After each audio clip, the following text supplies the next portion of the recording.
Boy, have I got a book haul for you today. A lot of books that I'm really super excited about. Several hot off the press, brand new releases. Say hi to Smokey. She's looking. Look at that little baby. Yeah, Smokey says hi to our besties, don't you, darling? Yeah. Okay. I think she's still looking. Oh, my cute baby. Okay. I was not able to do my book haul yesterday because I got halfway through filming, had a coughing fit, and had to stop. So I'm starting all over again. So that means I've already finished reading one of them. Absolutely loved it. ADHD is Awesome by Penn and Kim Holderness. They have the Holderness family channel on YouTube. It's awesome. They make up these fun parody songs and they do these fun skits and things. Like, it's just a hilariously fun channel. But he has ADHD. I loved this book. I found it so relatable. There were so many things that, like, it's just really nice to see yourself in a book, you know, like, I was just laughing and shaking my head the whole way through, like, yeah, that's me, you know. And even, it was so funny when he mentions particularly that, you know, we tend to do things, we crave like physical stimulation, so we will do things like that. Is probably why I do the strumming the pages. Like, I constantly, that's why I have to hold a physical book. I like to strum the pages. The feel of that, like, I just have to do that. Well, I didn't realize that I was doing this until when I painted the room. My lips were so chapped afterwards. I was like, why are my lips so chapped? And then as I was getting ready to film a video, I was filming, you know, for thumbnails, me holding a book haul. And as I played the video back, I was like, oh my word, I'm just constantly licking my lips. Like, I look like a crazy person.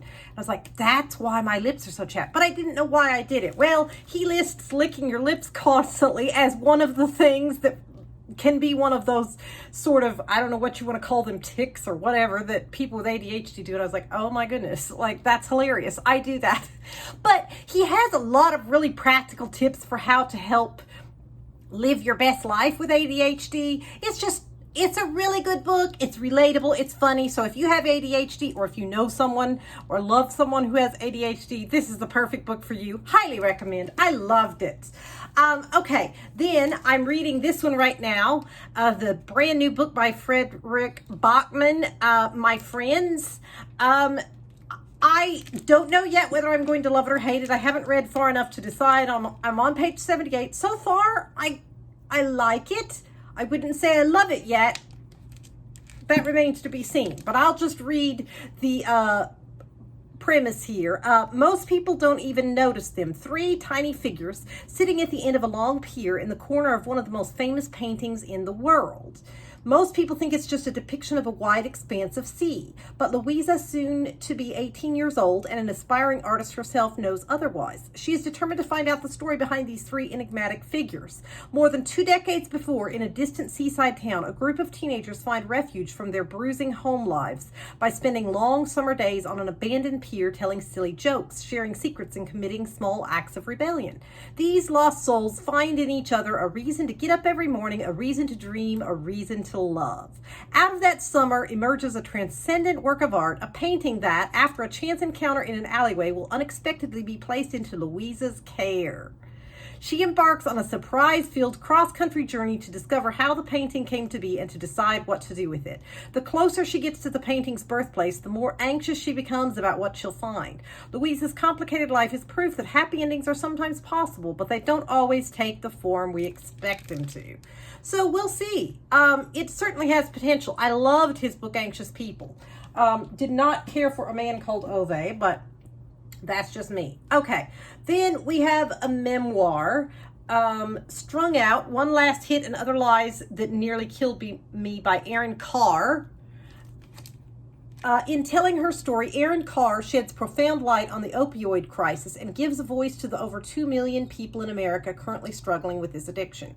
When Erin Carr first tried heroin at 13, The drug felt like freedom. She had experimented with her grandmother's expired painkillers, but nothing provided the full body escape like heroin. Carr hid behind a picture-perfect childhood in LA, no one suspecting she was using drugs to suppress intense feelings she didn't know how to process or feel allowed to show.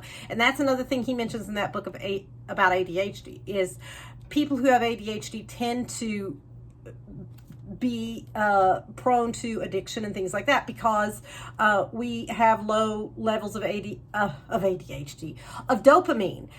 So, that causes us not to be able to self-regulate. So our emotions are more intense. We tend to struggle with anxiety and depression and things like that. So these sorts of stories always interest me. Now, mind you, I have not had that problem. Let me just be clear. But there again, I don't judge people with that problem because it is an actual health problem that causes this. It is a sickness. You're not able to process your emotions and things, and so you're craving that relief and that dopamine that lucky people that don't have ADHD don't have that problem. They have plenty of dopamine, and so they have lots of self-control, and they look at people without self-control as if it's a moral failing when it's not a moral failing. It's an actual health problem. It's a deficiency. So I find this very, I really sympathize and empathize with their struggles, especially when people have been through horrific abuse and things like that. How can they process that when they already are dealing with not having enough dopamine, This stunningly honest memoir explores how heroin shaped every aspect of her life for the next 15 years and details the various lies she told herself and others about her drug use. With enormous heart and wisdom, she recalls how the shame and stigma surrounding addiction is what kept her from getting help sooner. What solidified Carr's road to recovery was motherhood. When she saw her son for the first time, she discovered a new kind of love, along with the inner strength and self-forgiveness she needed to fight for her life. And that, to me, is the saddest thing, is I think our system is so broken, just throwing people in jail is not going to solve the problem. We need to be helping them. It's an actual health issue. We need to be helping them so that they can recover, I don't think there's a simple, easy solution, and I don't know that our country will ever figure it out, but I feel really bad for people struggling with that. I really, really do.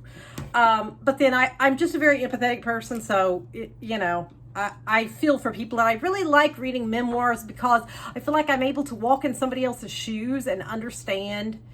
Literally, I judge nobody for anything because I think everybody has struggles, and if you haven't walked in somebody's shoes, how dare you judge them? You don't know what it's like, So, then we have No Happy Endings by Nora McInerny. Boy, how's that for a last name? McInerny. That's funny. I have never heard a name like that before. When Nora McInerny's husband Aaron died of brain cancer just weeks after she lost her second pregnancy and her father, she was officially having the worst year ever. But her toddler son Ralph, her Midwestern sense of getting on with it, her oddball sense of humor, and her writing kept her putting one foot in front of the other.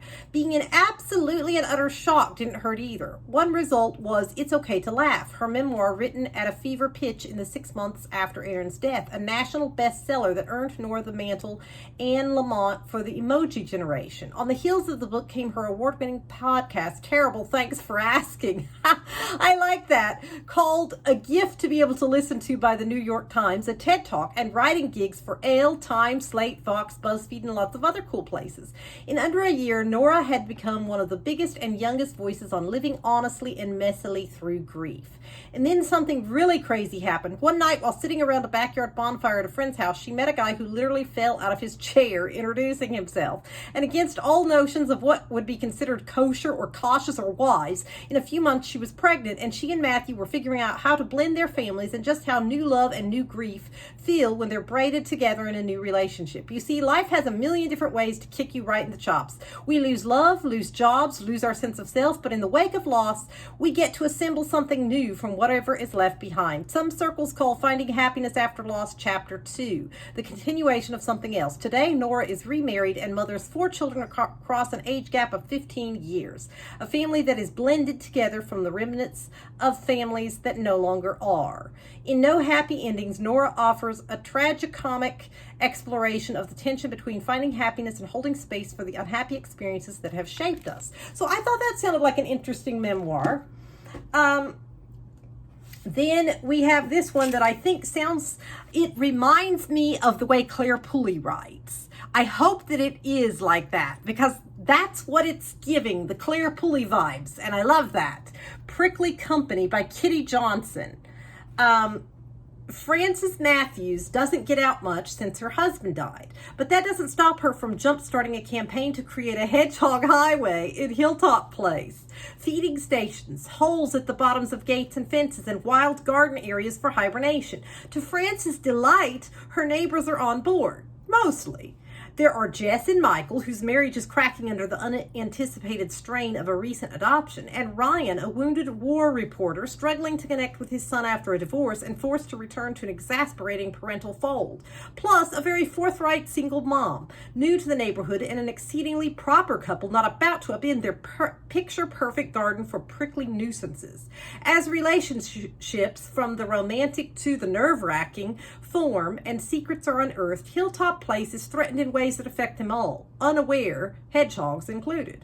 What Frances and her charitable neighbors soon discover about themselves and each other is hardly what any of them expected. So it feels like it's going to be one of those feel-good, like where, people become friends and kind of help each other, and it just sounded nice, so I thought I would try it. This one sounded very spooky, and I love a good spooky, ghostly book. So look at this cover. I was sold as soon as I saw the cover. How spooky is that? I love it. Episode 13 hooks you, creeps you out, and then it overwhelms you, by Craig Dilui. I've never read anything by him, but it sounds good. Fade to Black is the newest hit ghost hunting reality TV show. Ooh, you had me at ghost hunting. Led by husband and wife team Matt and Claire Kirkland, it features a dedicated crew of ghost hunting experts. Episode 13 takes them to every ghost hunter's holy grail, the Paranormal Research Foundation. This crumbling, derelict mansion holds secrets and clues about bizarre experiments that took place there in the 1970s. It's also undoubtedly haunted, and Matt hopes to use scientific techniques and high-tech gear to prove it. But as the house begins to slowly reveal itself to the crew, proof of an afterlife might not be everything Matt dreamed of. I hope that's as spooky as it sounds.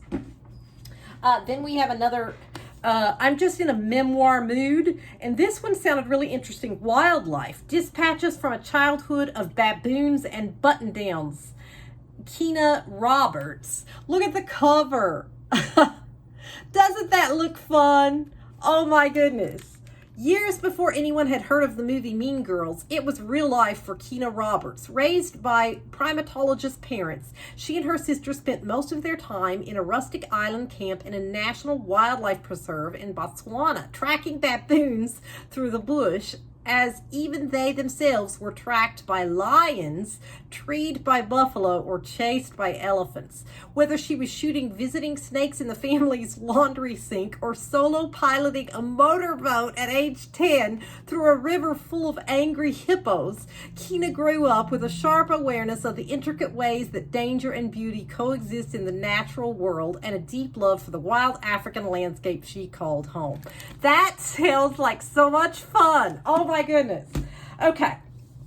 And then here's another brand new book, The Fourth Girl by Wendy Corsi Staub. I cannot remember if I've read anything by her or not. Someone knows. Now someone's dead. On prom night, Caroline Winterfield walked away from the ruins of an abandoned mansion called Haven Cliff and into the woods, never to be seen again. Only her three best friends know what really happened, but a secret is a secret, and a promise is a promise, even when it shatters lifelong friendships. On the 25th anniversary of that night, Midge, Kelly, and Talia reunite at Haven Cliff, now a gleaming architectural jewel. But they aren't alone. Someone is watching. Someone who knows what really happened to Caroline, and to the man who now lies dead a stone's throw from where she was last seen. Police Detective Midge knows she's dealing with an unaliving the moment she sees the item clutched in his lifeless hand. Only 3 other people in the world would grasp its significance. That means Kelly and Talia are either involved or in danger, because Caroline is long gone. Or is she? And I have not read anything by Becky Masterman before, but the title was intriguing, Her Prodigal Husband. And you know I love a cover with a house on it and the lights gleaming out of the windows. I don't know why, but I am a sucker for those kind of covers. Like, you put a house with lights shining out of the windows on the cover, I'm there for it. I don't know why. It just looks cozy and it draws me in. It was my opportunity to prove I wasn't bad by saving Liesl from her compulsion to fix everything. Maybe by bludgeoning her ex-husband to death. Alice Einstein, known as Malice to her former school friends, likes to tell herself stories. There's a good one she's workshopping about how, despite once being a critically acclaimed literary novelist, she's ended up blocked and uninspired, living in her timid, conflict-averse sister Liesl's spare room. But then Liesl sends her an SOS worthy of a thriller novel. The horror! Sam is back. Sam, Liesl's wealthy ex-husband, vanished 10 years ago, leaving her a chunk of money but no explanation. Sam is handsome, charming, manipulative, and now he claims he's sick. And Alice, with her experience of spinning tales, knows a liar when she sees one. Haunted by a childhood tragedy that gave birth to the cruel nickname Lethal, Liesl now specializes in saving things, dogs, children, sisters. Telling herself it's time she returned the favor, Alice engages the services of Bridget Quinn, a hard-boiled local private investigator with a shady past, to help her get rid of Sam for good. But as the plot thickens, Alice begins to wonder if she knows anyone involved, most of all herself, as well as she thinks. Then Close Your Eyes and Count to 10 by Lisa Unger. Is that how you pronounce it? I think. Another brand new one. Extreme adventurer Maverick Dillon invites you to the ultimate game of hide and seek. But as the players gather on Falco Island, the event spirals into a chilling test of survival. A storm rages as a deadly threat stalks the contestants, turning the challenge into something far more sinister than the social media stunt it was intended to be. Enter Adele, a singing mother, with a determination to protect her children at all costs. When she begins the game, she unwittingly enters a twisted web of deception and intrigue. Can she maneuver through the treacherous storm and the relentless competition and get home to her family?